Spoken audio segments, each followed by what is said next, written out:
Hello guys, अंदानेक here.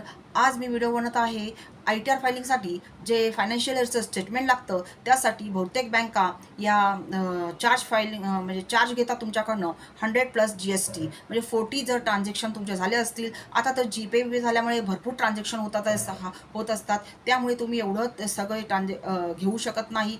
त्यामुळे तुम्ही online जाऊन म्हणजे त्या ॲपच्या ऑनलाईन जाऊन त्या फायनान्शियल इयरचं ट्रान्झॅक्शन भेटू शकतात. तेही नाही झालं, काही प्रॉब्लेम असेल तर तुम्ही बँकेला व्हिजिट करून ते घेऊ शकतात. पण तेही नाही, कधी कधी ते बँकवाले पण काय काय कारण सांगतात, तुम्ही घरी जाऊन ती डाउनलोड करा, हे करा.